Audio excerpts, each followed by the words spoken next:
Hi, I'm Michelle Fenton, and welcome to the Happitecture podcast.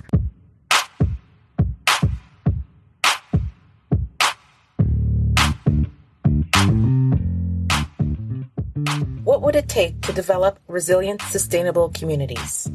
How do we design cities that support our collective happiness? Join me as my guests and I discuss how we can plan, implement, and foster places that allow us to flourish and grow.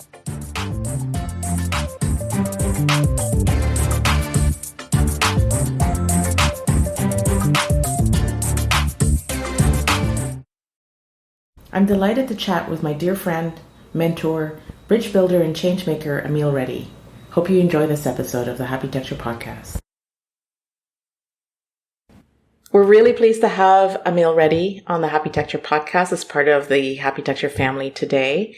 And Amil is a very dear friend of mine and one of my coaches, or some, hopefully soon to be coach, on JEDI issues, justice, equity, diversity, and inclusivity. So I thought it would be great to have you here to talk about these issues and not just talk about them as problems, but look towards solutions that we can have as a collective. Mm-hmm. When we talk about, it is a Happitecture podcast and we focus on space, but certainly space comes from an idea, from a set of perspectives.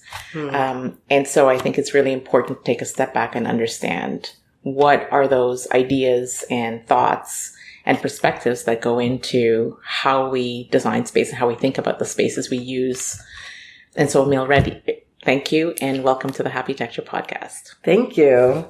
I love that you brought up perspectives because I think whenever folks ask me to, for example, to introduce myself, and I think about even just how we get into introductions, often people start with a very specific perspective, which is a perspective of focus on academia. So where I went to school, mm-hmm. Work experience, any big brands that I've worked with, the duration of my experience. And as a diversity, equity, and inclusion expert and consultant, that's usually what people want to know right away. Mm-hmm. And what I've done is I've disrupted the idea of a biography. I love that. And I will talk about it from the perspective, a little bit of activist language here, where I've tried to get away from the Western colonial context of the biography, which is what I just started with: education, work mm-hmm. experience, any large organizations I'm partnering with, and really centered diversity of perspective. And what that is focusing on my personal lens. So if you were to ask me to introduce myself, which I will do for the sake of this podcast, I would say my name is Amil Reddy. My pronouns are they, them. And I am a non-binary trans Asian Pacific Islander. And that's a mouthful. Sometimes I feel like I sound like an airline when I say that. But that's important that's really what I love to start with, is to start with my identity and to start with my name, my pronouns, and also the fact that I'm a child of immigrants. Mm-hmm. And I'm a grandchild of indentured laborers, which is also really important for me to name. Yes. The fact that I am one of the epitomes of the Indian diaspora, having lineage to Nepal, Rajasthan, and a very small island in the South Pacific, which is Fiji. And if not for colonization, my great-grandparents, grandparents, and parents would never have met. So I'm a product of that. But my joke around it is that my great-grandfather would never have crossed the Himalayas for a Tinder date. So I guess that's one way to also look at it. And that's the other thing. Having humor in this is important because even just saying those words of indentured laborers is really a nicer term for slavery. Yes. Well, it is, a form of slavery. Absolutely. Let's just be really clear. Yeah. Indians were one of the favorites of the colony or the British colony to take all over the world. Mm-hmm. And that's why so many of us are everywhere. And with that in mind, I'm also a parent to both fur and human babies, which has really defined who I am, I would say, in my late 30s, early 40s has definitely defined me. and I'm a partner to someone who challenges me. I definitely could have gone the easier route there, but I didn't. Yeah. And then I always end with like how I work. And I know that that's what's really important to people. And I start with my relationships and my identity because it's really important to me. Mm-hmm. But how I work is I am a friend and a bridge builder and a lifelong student of Jedi, of justice, equity, diversity, and inclusion. And those three things that I bring up are purposeful because in this work, I hope that I'm a friend rather than an expert or a leader, because a friend is someone that you're happy to walk alongside with and to learn from. That's a beautiful distinction. Yeah. And also, you know that you will also teach your friend. You know, It's a reciprocal relationship, and reciprocity is so important in this work. And building a bridge means that I get to build the bridge like a true community developer does, which is how I identify, and not walk over it for my clients, for my friends, for the organizations and people I support. I witness their journey, but I will never take it for them. Right. And being a student, I think, is so important. I do think that comes from my Indian and Buddhist background, where I know that I'm a student of the world. Yes. And then I do like to end with some levity, which is that I'll always choose coffee over tea, except my mom's chai, because you can't mess with an Indian mother. Nope. Or any mother. Or good chai. Or good chai, yeah. And bread making over bread winning. Yes. Because I do love making things with my hands. And trails over streets. Wow. Yes. And that is my lens. Yeah. That's how I introduce myself. Well, I find I love the idea of identity, and your story about your personal lens and your identity is not fixed. It's got so many layers. It's so nuanced. It's so rich and so inclusive in a way. And I think when we talk about identity, I think one of the things that we need to appreciate is that a person is coming, or you're seeing or witnessing that person who's a whole human with so many things that they bring to the table. And so to identify someone just based on one thing, you're missing 90% or 95% of everything else that they are. Absolutely. And you've essentially defined in such a accessible way what intersectionality is, right? Mm-hmm. We often see someone that is racialized or queer or trans, and we see them as that one thing, right, without realizing that there's so much nuance and there's so much to a person. Mm-hmm. Often I'm a parent more than anything else, dropping my kids off or trying to get Eleanor to the potty before she has an accident. I use that example often where I'm, out in public and I am trying to get, she gives me a 30-second warning of I gotta go. And when you're dealing with a 3-year-old, you gotta find a way to let her go. Yeah.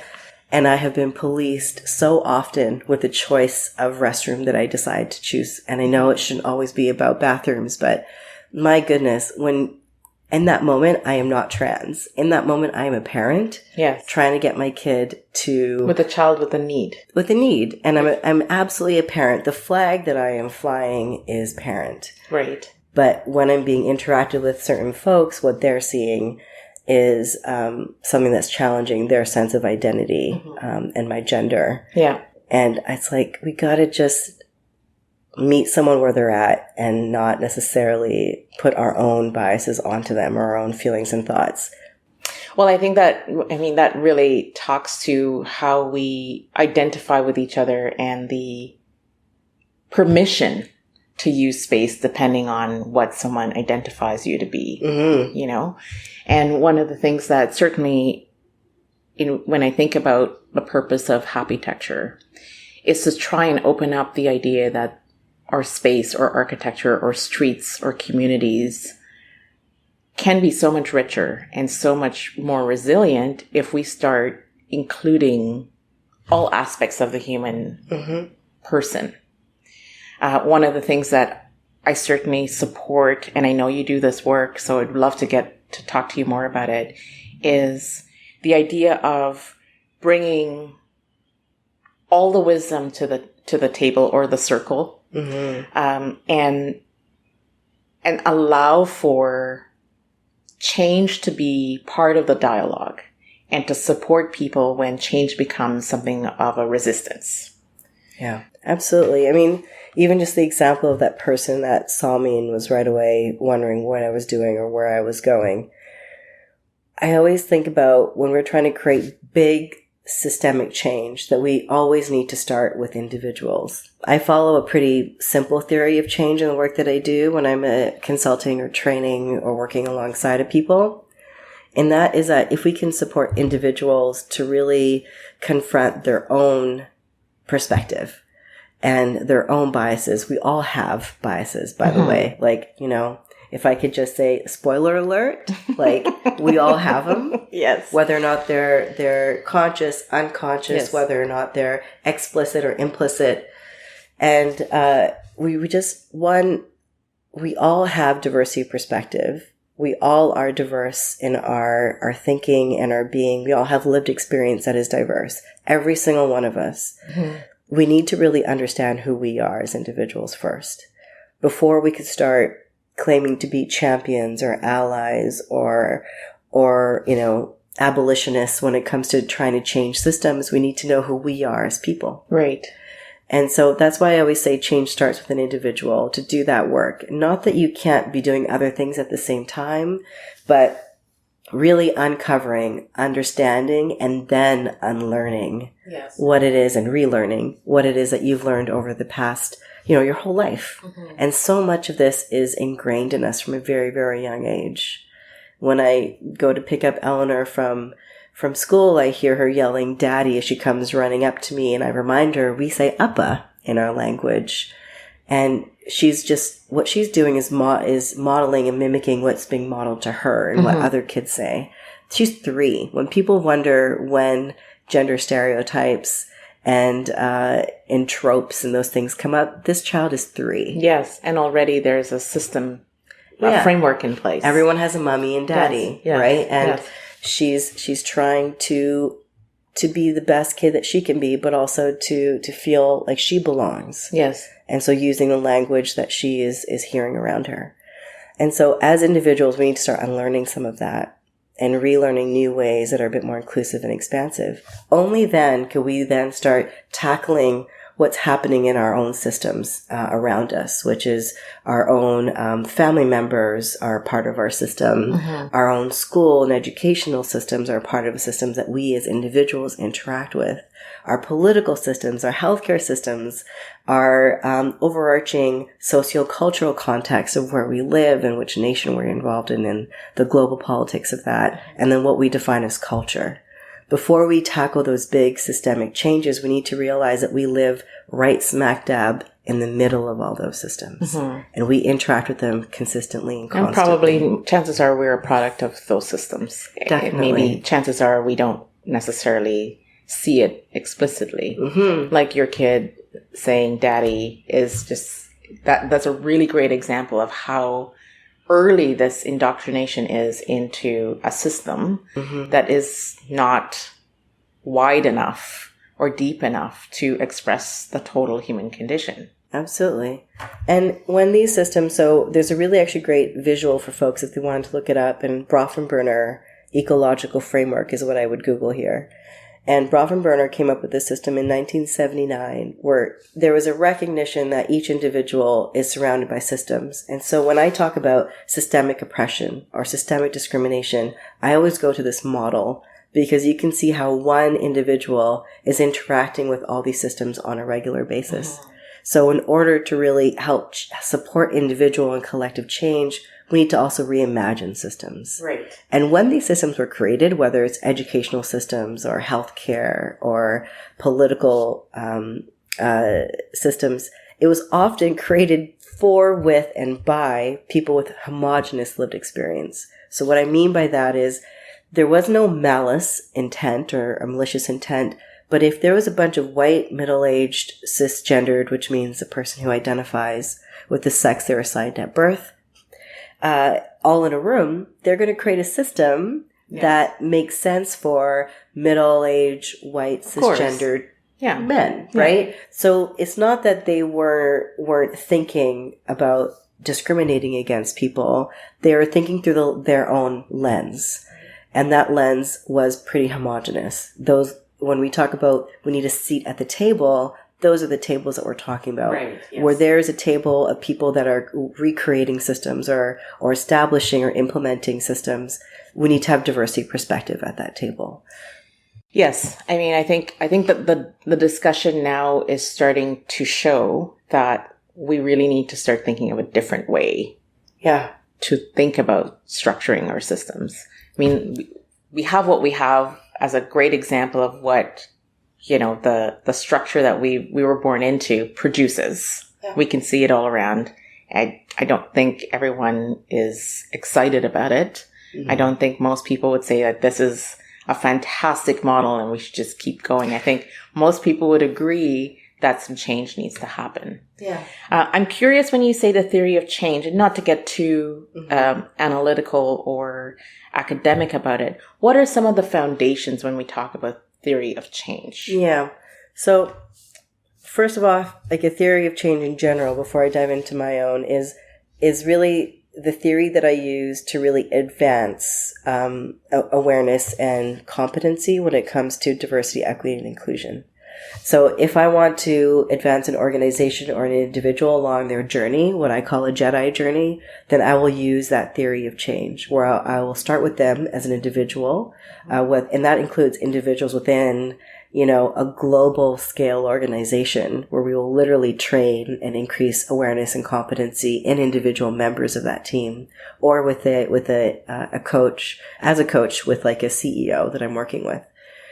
Once that individual is starting to increase their competency and awareness, they can then start having a very critical and analytical lens to the systems that they're involved with and that they touch. So there's awareness of your own positionality, and then there is awareness in the positionality of the systems that you...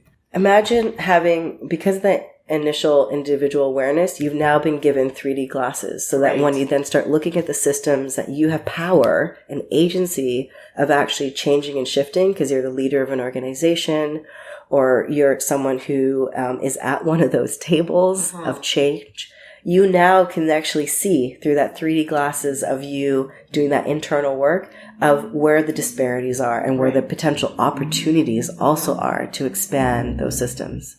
And then the hope is moving along that journey that then you can impact the world and start creating collective change, not just for your organization, yourself, your family, your individualistic needs, but also what would impact everyone else. And that's why it's individual, group, or team, or system, and then world. And the reason why I encourage people to do the journey in that particular order is what we see every year during Pride Month, and what we saw last June or 2 Junes ago was the Black Square, right? Or the Pride flag. Really, really well-intentioned people and really well-intentioned companies and organizations wanting to rally support around a great cause and posting the Black Square. Or June is Pride Month, posting that Pride flag. That was very external and very facing to the world. But the moment that you scratch that surface where, maybe someone on social media asks a question, so what are you actually doing for Black folks? Yes. What are you actually doing for queer folks? What are you doing for queer Black folks? Yes. And there isn't a response. There's well intentions, but no systemic change within that organization. Right. That's why I don't encourage companies to go external facing and world facing first before doing some of show me the receipts, Yes. Get into your own kitchen and start cooking up some really great things and changing the way that you work. Yeah. And then the reason why I say individuals before organizations, which is that middle step, is often if you are leading a huge team and you're the CEO and you say, Jedi is extremely important, justice, equity, diversity, and inclusion. We want to focus on increasing support for the Black community and the queer community. Then your staff just feel like you're doing it to them. It's happening at them. Right. It's not happening with them. Yeah. You're not actually hearing from them what it is that they find important. And hey, what about the queer and Black folks that are on your team? Right. I'm sure they have something to say and something that they want to contribute. And so starting with the team also means that you're listening and using the grassroots perspective of building from the ground up. Yeah. And so individual, group world. Yeah. It's pretty simplistic in the way that you can visualize it, but the impact of if you were to follow that theory of change is it's world changing. Yeah. I mean, as from an architect's point of view, we'd call that scale, right? You've got the small scale, which might be your little detail. Yeah. And then you've got your house, and then you've got the urban context within which your house sits, which for me is pretty straightforward. And one of the things I'm starting to see is a really strong foundational base of learning, empowering the individual to then represent and or impact the world, and in an incredibly powerful way. Yeah. You know, and I love what you said about in the beginning in your introduction, that you're also a learner when you think about, or a student when you think about it from a Buddhist sense. Because one of the things I want to let's maybe challenge this thought I have is you have the individual, you've got your community, your team, and you've got the world, but then should we keep that cycle going back? Yes. Should we just keep the learning, the cycle? Because what you learn when you go out to have impact work is something you can take back in that and reframe and relearn yourself. And so in a way, that learning is a continual commitment to yourself as a human being and as a leader. It's an ongoing journey. And we saw that come to bear. You know, when the Black Lives Matter movement came up, the world was shouting. I mean, we've been shouting for a long time. Let's be honest, we've been shouting for a very long time. Yes, we've been shouting with 0 megaphones, you know, and to basically a wall for so many generations. And that was a lot of individuals learning from the world, because the world is going to be a part of, when I say the world, I mean the global cultural context is going to be part of teaching us as well, of, you know, really shouting what is important and what we really do need to focus on. And those leaders that are listening will absolutely take that back to their individual learning, and then take that individual learning and ensure that their whole team knows about it and continues to increase their own internal capacity. And then together create the next strategy that will be a part of that world trend, as it were. And right now, if I could be a trend forecaster, it would be that anyone's work in the justice, equity, diversity, and inclusion world needs to have the intersection of what social and eco-justice really is. Because that is what the world, I think, really needs right now. Often we sometimes see these things at odds. We can't have racial justice and eco-justice at the same time without recognizing that the folks that are most impacted by climate change are the folks that are at the margins. Yes. And so we do need a rallying cry that has both of those things together. And I do think a lot of activists see that, as we see with Indigenous sovereignty and the support of Indigenous sovereignty within marginalized communities. But I think the world needs to realize that intersection is extremely important. I think it also goes back to your introduction. Just struck me as, you know, your quote unquote bio just struck me as like, there's so much of a human in this one embodiment. You know, when we think about justice, social, environmental, economic justice, there's so much there, but that one individual has to confront on an ongoing basis.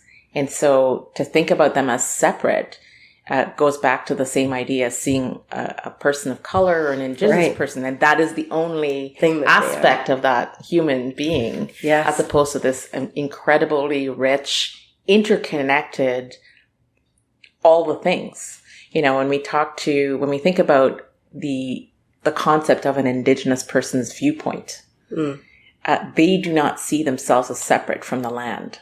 They are the tree. They are the sky. When you think about Buddhist cultures, this idea of oneness has been there for as long as we've been here.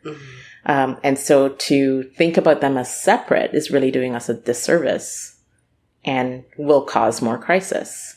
Absolutely. But the opposite is something quite amazing.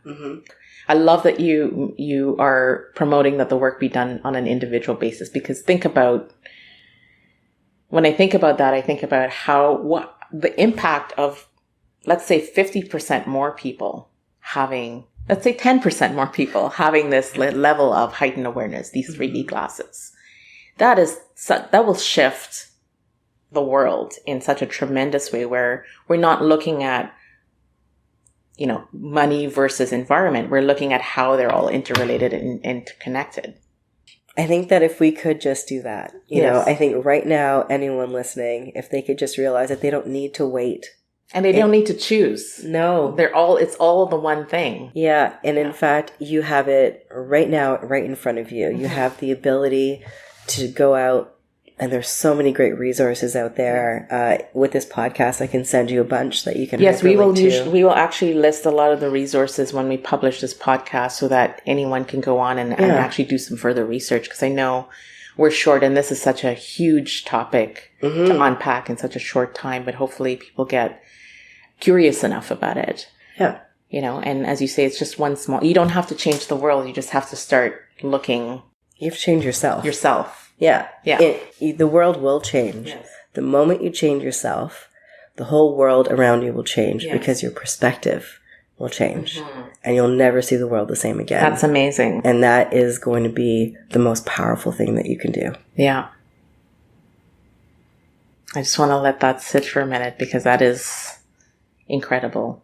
And I know a lot of people think that this work is huge, but it's not. It starts with just opening a website, doing some thinking about, what are your thoughts behind something that you find you find yourself resisting. Yeah. One of the things I certainly have in my own practice is when I find myself resisting something, a thought, a belief, a system, that's a good checkpoint for me to say, hang on a second, why am I resisting? And so I think when we think about taking a leadership role in yourself, the resistance is a really great teacher. And to start there just takes that level of awareness. But then there's so much more resources out there for everyone. Yeah. Yeah. And I love that. I love that when there's resistance that you need to check in. I mean, I have agreements that I do before I start sessions where I just set the tone. And one of the agreements is to shift judgment to wonder. And to lead with curiosity. So that moment that you feel that level of judgment, even if it's self-judgment come up in your body, to kind of lead with that kind of childlike wonder, that you hear the 100 questions that you get from kids. Yes. And to lead with curiosity of like, what's going on there? And change is incremental, and change is imperfect. Yes. And the first session that I do for folks, whenever I do training, it starts with you, which is the letter U. It's a bit of I use it as like you as a person, but also uncovering and understanding unconscious bias. So the letter U. And the second session is it changes with us. It starts with you. Right. I see. And it changes with us. Yeah. And that's a follow-up session to really talk about collective action and collective change. Yeah. So I want to talk a little bit about your process, because we're going to start coaching together, which I'm so much looking forward to this. But let's talk about your process really, so that, you talked about the change theory of change. But when someone decides to work with you, the first sort of opening up is the you. Yeah. And what does that look like? There's a bunch of different exercises that we do together. One actually can be found online. It's a video that I did, which is a circle of trust exercise that a lot of diversity experts use. And I then, of course, add my own spin to it, because I think the circle of trust exercise is something that can leave people in a pit of despair a little bit, right? As change does. Yes. And then what I've done is I've added another layer, which is then the circle of influence, of how you can actually get out of that pit of despair and expand your perspective through increasing your sphere of influence. Because right now everything is validated and personalized to our current thoughts and beliefs. When it comes to anything that we are engaging with online, because of the lovely cookies that we have, that we enjoy. Yeah. Everything you see is based on a previous search or a previous purchase or a previous like or a previous comment. So whatever we are thinking and feeling and are interested in is being validated. Therefore, affinity bias is absolutely on the rise. Affinity bias is a bias of really feeling comfortable and safe with things that you like and know. Right. Now think about that in relation to the people that you surround yourself with. It's very likely that they reflect who you are. Right. Whether they reflect who you are from a racial perspective, from an able-bodied perspective, from a socioeconomic perspective, from a gender identity perspective, and onward and on and on and on around the different dimensions of difference. Because once we're challenged with something where we get that friction and resistance, we're like, oh, I'm not vibing with this person. We're not really jamming. Whereas when you get the validation of, oh, I had such a bad day, I had this conversation with my partner, and someone's like, absolutely, and that feels good. Yes. And I'm not saying that we shouldn't have that. Right. But if we really did dive in deeply into who we surround ourselves with and how much validation we're getting, we then need to be confronted by the homogeneity of that perspective. And so that exercise really brings that to the forefront. I call that, it's a very technical term. I call it the oh shit moment that a lot of people have. Yeah, yeah. And then we get out of that by talking about how we can expand your influence. And then that's homework. Like that is like, let's get to work. What podcasts can you listen to? What books can you read? What films can you watch? What people can you start following on Instagram or TikTok or whatever platform you use, LinkedIn? Because the moment that you hear from that person's actual perspective, you're hearing from them. You're not reading about them. You're not reading a character. Yes. It really increases the level of empathy. So that's the first exercise that we do. And then we start diving deeper into how we can challenge your perspective. And then we even go as far as there's a really great choose your own adventure exercise around microaggressions. And so that's kind of, now we've deep dive into you. We've given you homework of how you can shift your perspectives. Now I'm going to put you in the shoes of someone else. And there's an awesome person, a young activist, who put together a choose your own adventure game where you can choose to either be a Black woman with a disability or a gay white man. And you have to navigate the world for a year in their shoes. Yeah. And that, I'll put the link to that also in the podcast, because I do feel like that's a really great thing to do. It's uncomfortable AF. Yes. And there are fewer and fewer options as you go on, as someone starts feeling a bit more disenfranchised and disconnected. And it's hard. Yeah. But you have to experience the world through this person's perspective. It does not replace being a Black woman with a disability at all.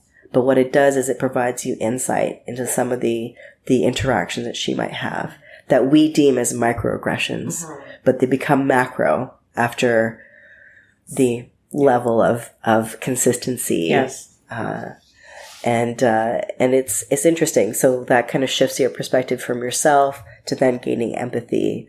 And then we go into identifying systems. I use my own theory of change. I have to, in order for it to be consistent and also to have the change that I'm trying to achieve. So then we deep dive into systems that you are involved with and how we can start shifting them.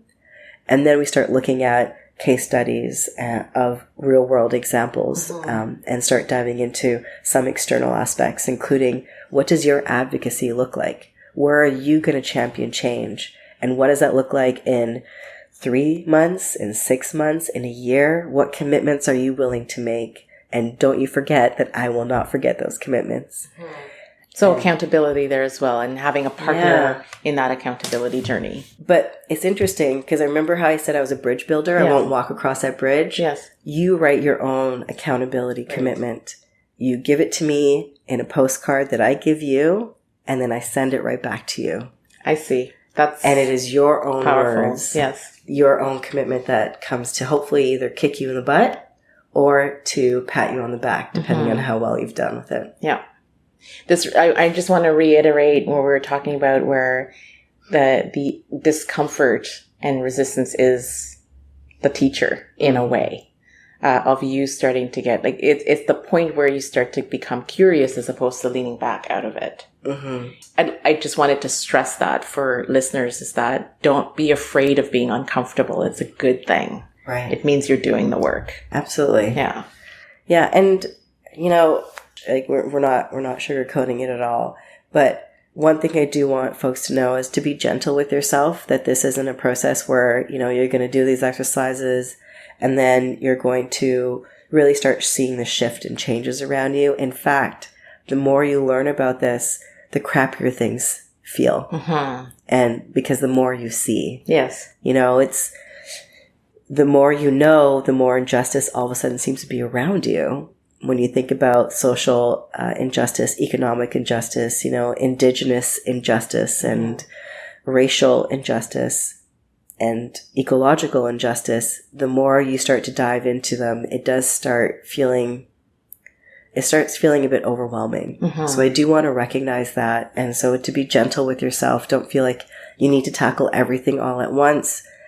I know it might sound horribly pragmatic, but do think about considering prioritizing some specific issues that are really important to you. Right.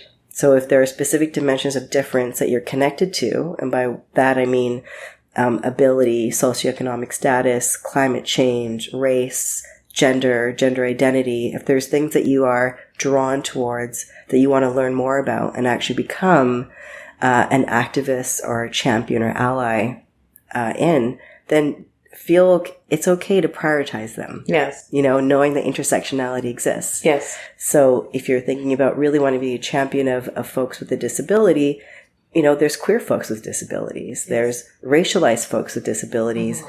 Learn about that particular community through their own perspective and then become a champion for them and advocate for them. And I always tell folks to use the ADCs of social impact, which is advocacy, donate, like put your money where your mouth is, and celebrate. Right. And so with that, comes educating yourself, obviously. But, the ADCs of showing up are really important. I think it's also really important to stress that you're not alone on this journey either. The fact that you're doing this work, other people are willing to do this work. Indigenous communities have people who are advocating out there, and there's actually courses you can take at university now for this sort of thing, which did not exist. Did not exist. Yeah. 14 years ago, it did not exist. You're not alone on the journey. There are lots of, to talk about intersectionality. You can take one cause and really dive into it, but there are other people who will take other causes. So you don't really have to take it all. I think one of the things I find when I talk to people on this subject is that there's so much to do, and there's a sense of overwhelm. And so I do want to stress that it's really important to take a breath, take a step back, and take the first step, only the first step. And then that will open up the next step for you, as opposed to thinking about all the steps that you have to take to be a champion of this work. And going back to the idea that it starts with you personally taking that first step. Yeah. And so it becomes a little bit more digestible, a little bit more accessible. And also to allow our listeners to, I love to play the imagine game because, as an architect and designer, we imagine, and then it becomes reality. And so I want to play the imagine game a little bit and just think about in our listeners' community. Let's say, go back to that 10% of people, including yourself, starts to go through this process. What does that community, what's the impact in just that community with just 10% of people doing this work? I mean, you've probably seen this shift before. I wonder if you could talk to this. Yeah. What does our world look like with just 10% of people doing this work?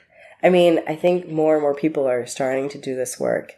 And I do think shifts happen. I mean, the most recent example is a very unfortunate example of a Black person down south being killed while he was just running, and that case would not have actually seen the light of day No arrests would have been made if not for his family actually protesting and really fighting for that to happen. It would not have happened if actual protests did not actually happen in the streets. It would not have happened if the rest of the world didn't actually care. Like the rest of the world stopped for a minute and actually realized what we've always known, which is that Black lives do matter and that inequities do exist and that, the propensity of violence is so much higher on Black bodies. All of that had to happen in order for his family and for him to have gotten the justice that he deserves. And that case went to court, and those men were found guilty on felony accounts. And I think that is an example when a 10% or a percentage of the population rallies around a cause, is that you do have the ability to create change. And we need to celebrate those wins, even though it's a loss of a young life. Absolutely. When something seems so overwhelming that we cannot change the system around racial injustice, we need to celebrate this win and recognize that we can actually make a difference when we come together. And so I think that's a really great example of that. And what we also saw was a global pandemic that literally stopped the world. Yes. And we saw that we as a global community can actually get a vaccine, multiple vaccines out there in less than a year.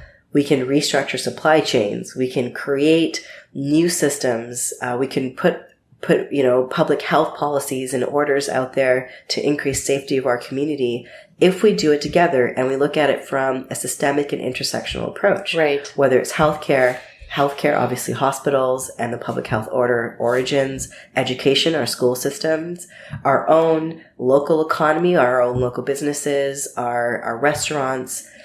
All of those systems and those peoples and organizations had to work together to create a system that was going to work to keep us safe. Now imagine a system that created a world where we were seen, where we were valued, where we were heard, where we have a sense of belonging, and where we have a future for our children and their children. We know we can do it. Anyone who tells me they can't do it, we literally have a case study, a promising practice that is happening in the world right now of what will happen when our local community, when we as individuals, for the collective good, get vaccinated, put a mask on, social distance. That's individuals. Where our local communities rally behind us and support us by creating health measures of social distancing, of mask wearing, of restaurants and double vaccinations. Where our educational system keep our kids safe by having masks, by social distancing. Like there's examples where our healthcare recent system, examples, like right now, people. We know we can do this if we work together, and that if we reduce the barriers of saying like it's too complicated. It's not. It's not complicated. There has to be the will to do it, but there has to also be. We have to go back to just recognizing that we're all in this together. And we need to care for each other. Like truly care. I know that when someone gets to know me, they want me to have a life where I live my authentic self and live in my authentic self and to have self-determination of what it is to be who I am. I know they do. They see my dimples. We get along, I cook something for them. We build a relationship. Let's do that. Let's get to know our neighbors again. Let's not live in ivory towers with closed doors. The more invested we are in each other's growth and each other's safety and each other's joy, the better the world will be. And I know that sounds for everyone, but but it would be the better the world would be for everyone. If we work together and we have an example of how we can do that. I think that's a great place to end. Great. And I hope that because we have so much more to talk about, and just one episode is just scratching the surface. So we will post some of those resources that you mentioned, and hopefully we can have you back on the Happitecture podcast again. We can take a deeper dive into a lot of these things. I am looking forward to coaching with you so much, and I can't wait to be a leader in my community and to see the shifts in perspective in my own self. So thank you for the work you do, and Thank you for being in the Happitecture podcast. Awesome. And just remember, it starts with you, but it changes with us. Yes. And that's how we're going to solve this. Amazing. Thank you, Amil. Thank you.